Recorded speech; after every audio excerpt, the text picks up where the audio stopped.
But now we're going to do a sort of fireside chat. So we'll hear from the Jedi and the Gen Z. I think we're going to have a little transformation of the stage right now because this thing spins. That's pretty fun. Oh. So in this chat, we've got Stephen, Ibaraki, and we've got Samay, Lakhani. And we're forming the fire pit. It's nice and cozy.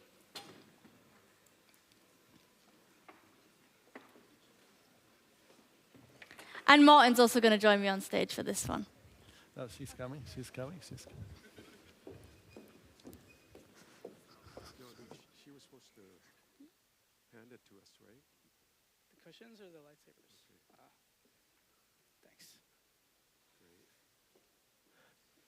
Okay. Thanks. Great. Any Star Wars fans? Ooh, pillows, lovely. That was. Yeah.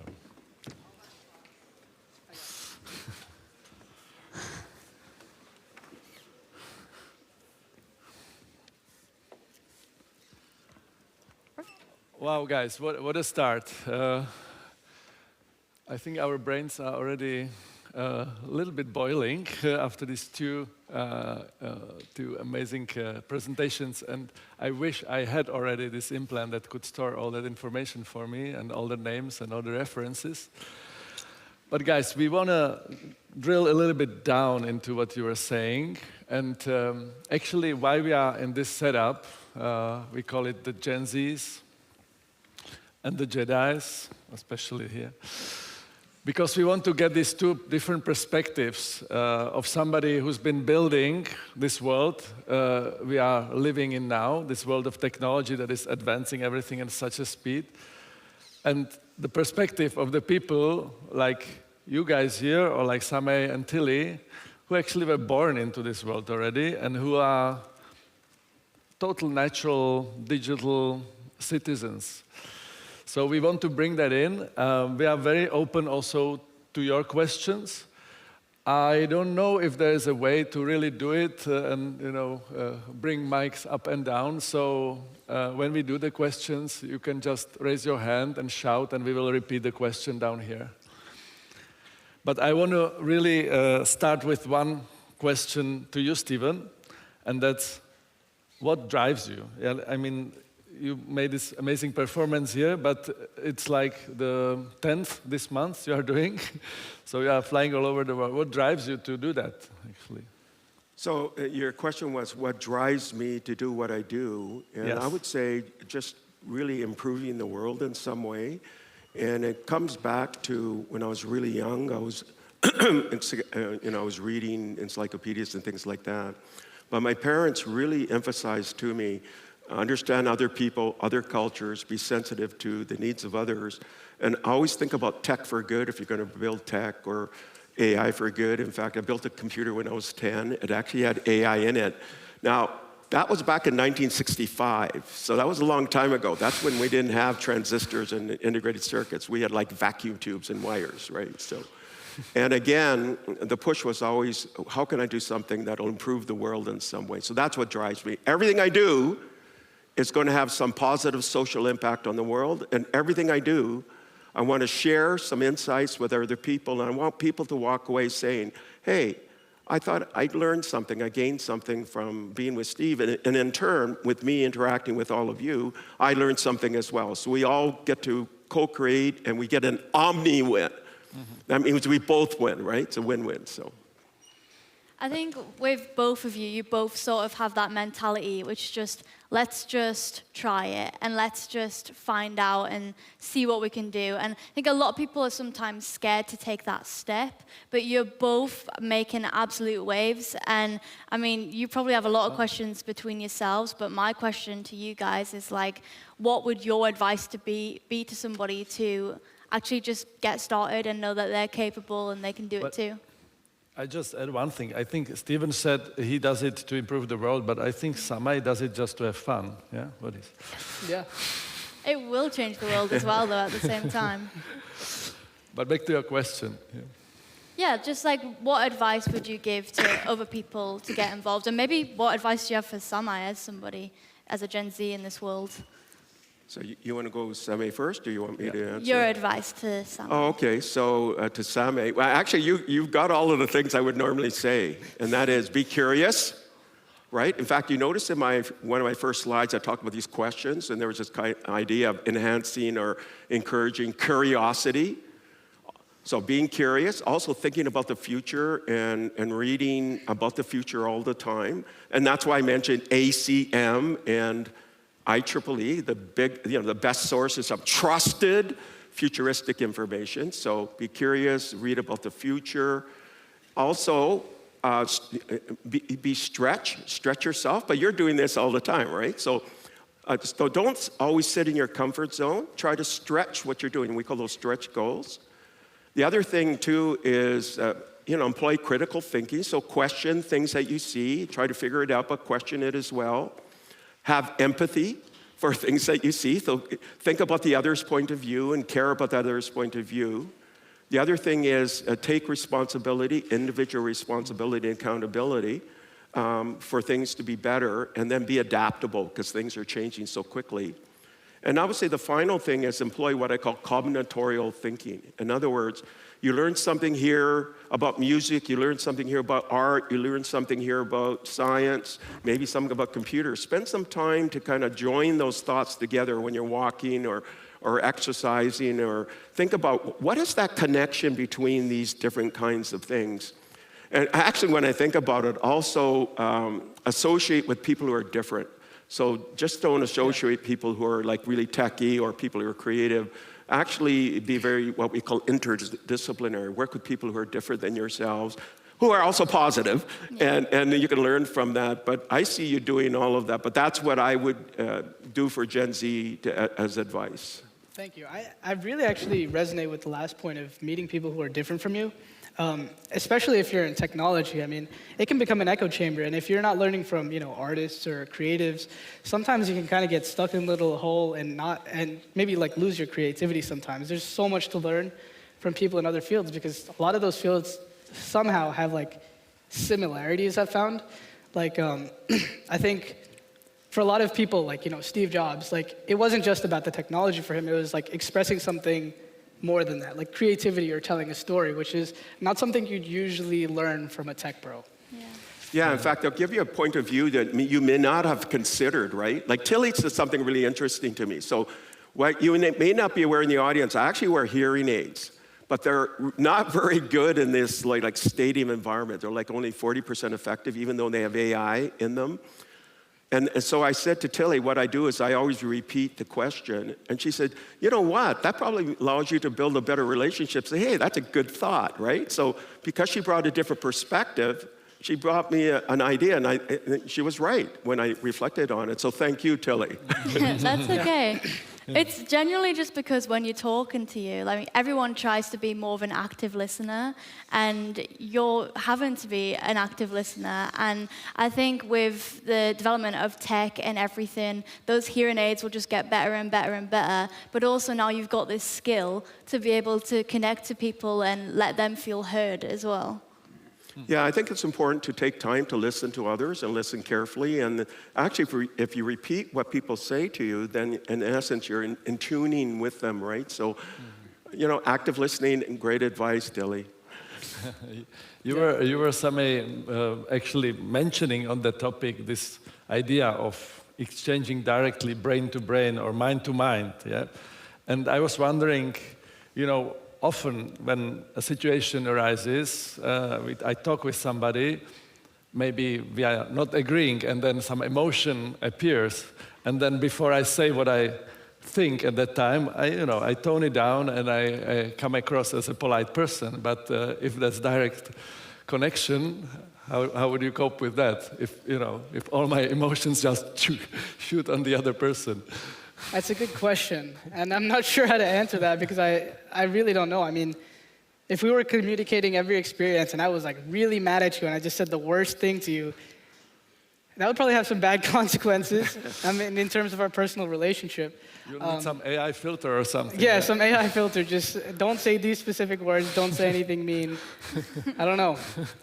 You know, there's kind of, like, think about it. You know, if you have a brain-to-brain communication, you can do interspecies communication. So you could actually potentially do that with your cat. I mean, there's Actually, or a dolphin or a dog. They have been doing that. They actually figured out a way to, I was going to mention this in my presentation, but there wasn't enough time. They actually decoded the communications between whales. Like, we're able to understand whale speak, and also for birds. Birds have specific signals they give off to each other when, like, there's a predator nearby or something like that, and we're able to, you know, see what they mean, which is pretty crazy. Actually, maybe the funny part is sometimes talking to other humans is like interspecies communication. But now really you could communicate with anything out there, right? So Yeah. Especially if you have kids in puberty. But I have a dog now, just recently, and because I'm searching all kinds of things for the dog, I'm also getting all kinds of advertisements. And I was just recently getting an ad for actually a collar with AI that makes the dog speak. So when the dog barks or does some movements, it speaks to you. So, and they claim that they are like translating what the dog is thinking. So this life of pets style communication with your dog is maybe around the corner. Maybe we'll have a dog speaker next year. Maybe. That would be pretty cool. I would not be surprised. You know, I have a question, Samay. I mean, you've got this really interesting kind of arc of life, right?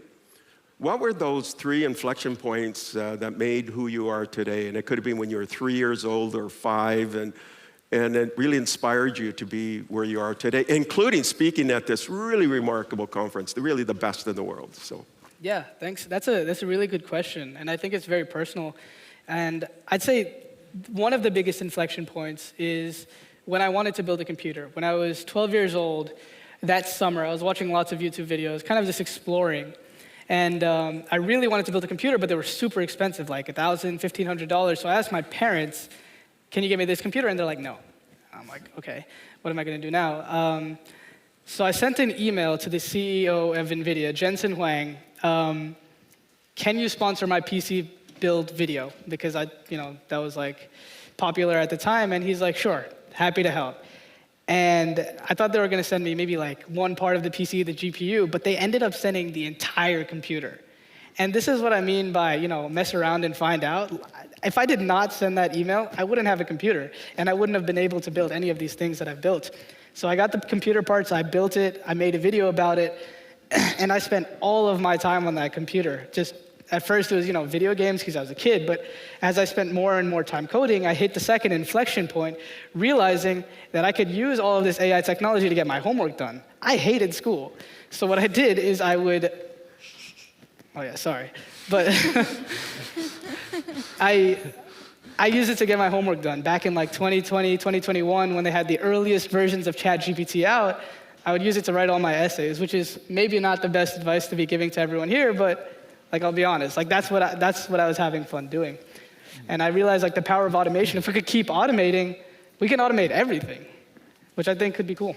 Yeah. And that was part of your advice you gave to everybody, right? You said, try running experiments, doing something, and there's no risk, right, to run an experiment. So you ran an experiment because you wanted to build a computer, and he actually wrote to Jensen Huang. Jensen Huang is the founder of NVIDIA, right, which is worth like $3.5 trillion now. It's like the most valuable company in the world. At the time, it was maybe worth like 10 billion, something like that. So, but you took a chance and no risk. You tried something. So that's what he's encouraging all of you.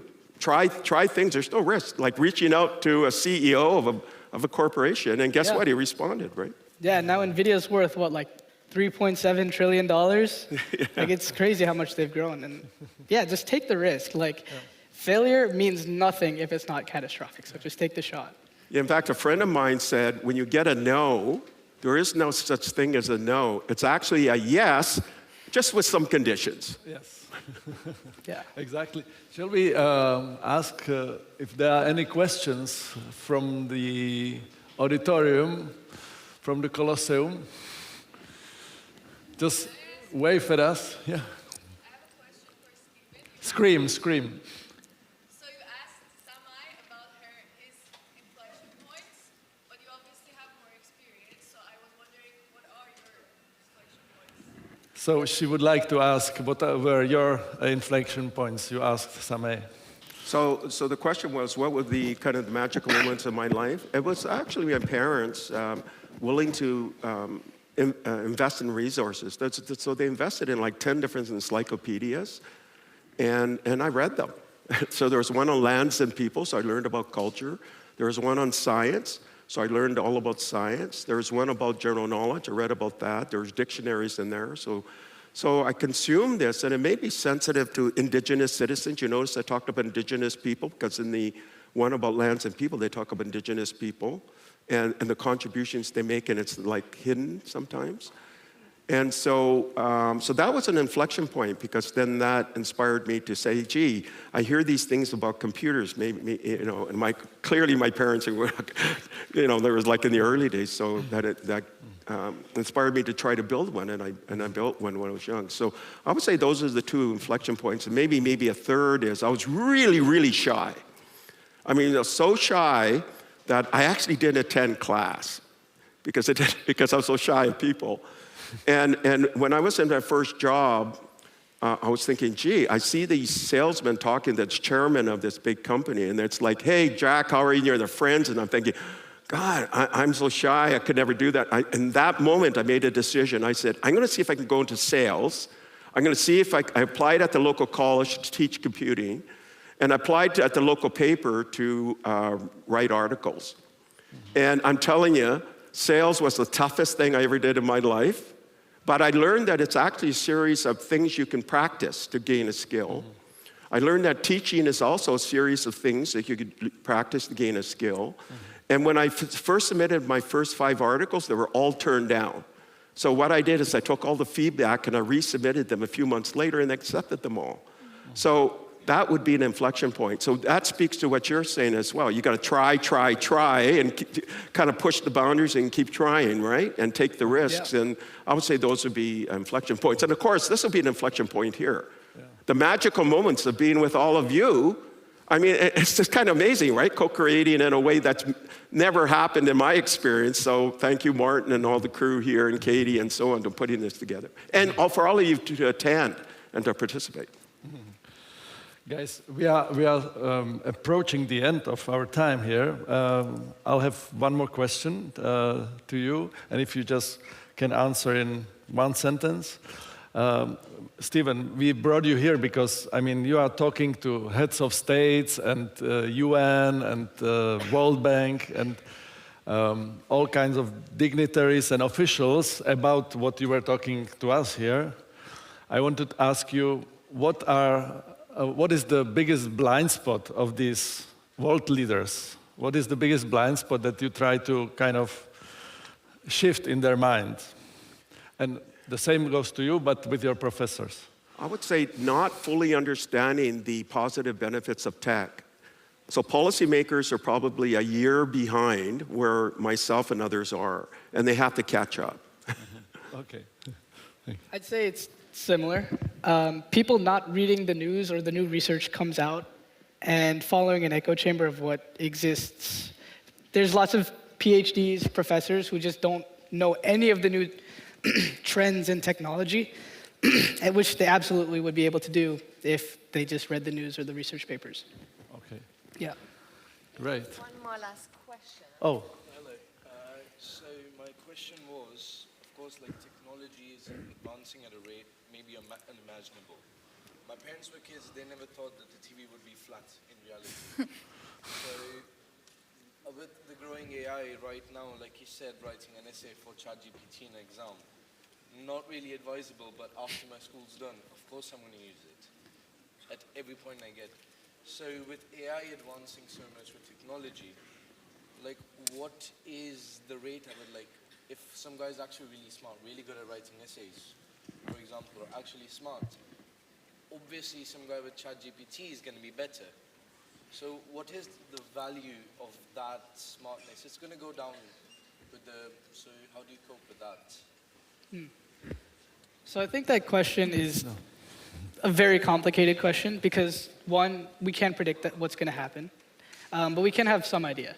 And that's that I think human creativity and I guess humans controlling what's going to happen, like, satisfying their objectives, it's going to be a big thing. Lots of people are going to want things done, and we can use AI to automate more of the technical things. When you see a really good writer, they're almost always better than ChatGPT because they have this kind of personal touch that a robot can't really replicate.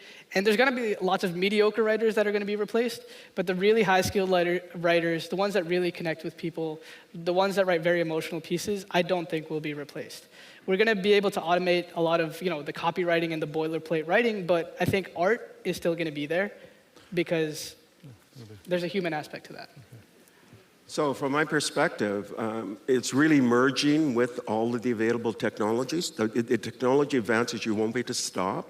So embrace it, merge with it, and allow it to expand your capabilities 1 millionfold within 5 years, because that's what's going to happen. And it's going to open your eyes to other possibilities that you never considered before. So we're going to go into a life of a symbiosis between technology and humans. We're going to merge. I would say almost form a new species. So. Okay. Great. That's a good question. That's a good. Thank you. Yeah, that's a good wrap. I think becoming a new species. Let us finish this side chat, and give Tilly a little space to tell us what's coming next. Yeah, well, first of all, can we just get a round of applause for that? Thank you. For the Jedi and the Gen Z. Yeah. Maybe they won't battle after all. Maybe they'll be friends. We've got one question. Can we have a question? Question? Kati? Yeah? Do we have time for a question? Yeah. Hey, what is your question?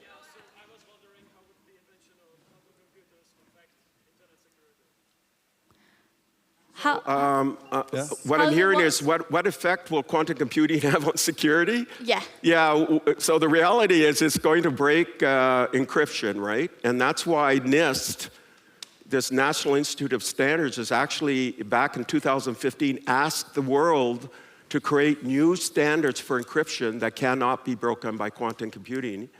In August of this year, they came out with 3 algorithms that people can employ that cannot be broken. So you're going to have to go to future-proofed algorithms and encryption methods that quantum computing cannot break. But that's a great question.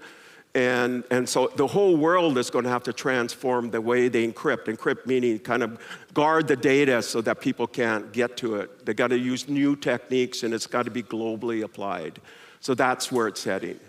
The problem is that people have been storing data for a number of years now, all of their private data, which is using the older encryption, and then when quantum computing is fully realized, they're going to use that quantum computing to unlock that older data.